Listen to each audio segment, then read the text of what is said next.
The Crypto Markets Update is presented by Grayscale, the world's largest digital currency asset manager. Checking in on Bitcoin, the CoinDesk Bitcoin price XVX index currently at $61,192. Bitcoin is up about 3.6% over the past 24 hours. The CoinDesk Ether price ETX index is at 4171.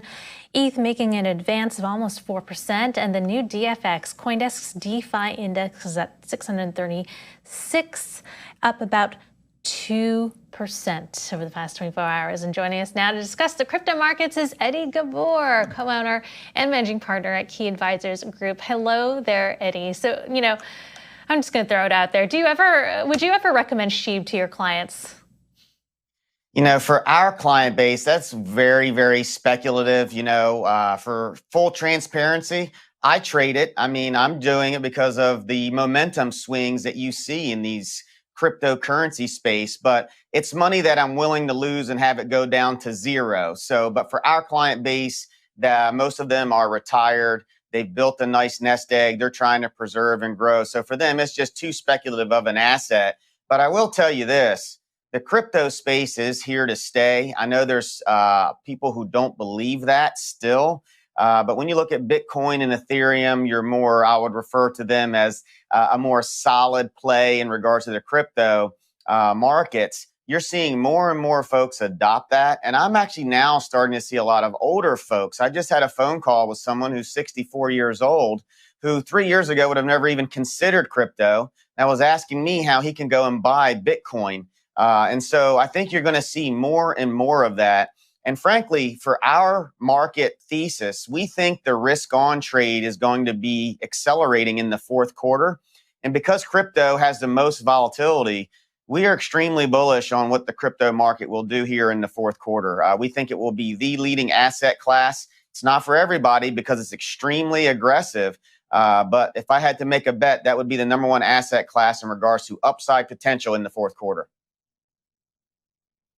Talking about your clients putting money in for their retirement. Of course, now we have the Bitcoin futures ETF, which gets them exposure to Bitcoin price fluctuations. But along the way, it adds some amount of. Do you think it adds some amount of volatility because it goes into the futures markets and not in the spot markets? In other words, that because future markets tend to be more leveraged in general, that it creates a sort of while these ETFs aren't buying on leverage per se, they nonetheless might boost the amount of interest and activity in the futures markets, which are very leveraged.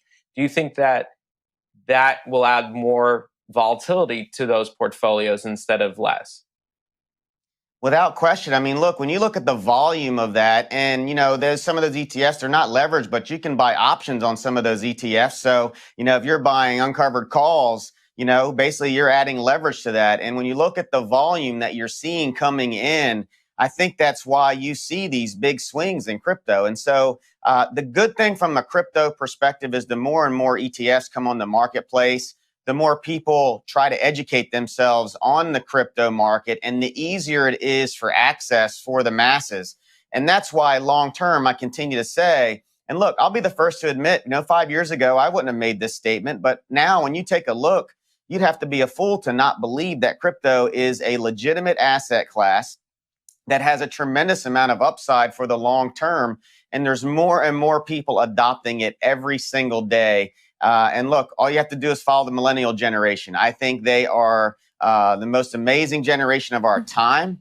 And if you follow their lead, I think as an investor, not only can you learn a lot, but you can make a lot of money. Eddie, besides Bitcoin, what's your take on Ether? Is that something that you would recommend to your clients? And are there any other crypto assets that you'd want to give them to throw into their portfolio? Or are you just keeping it to the majors right now?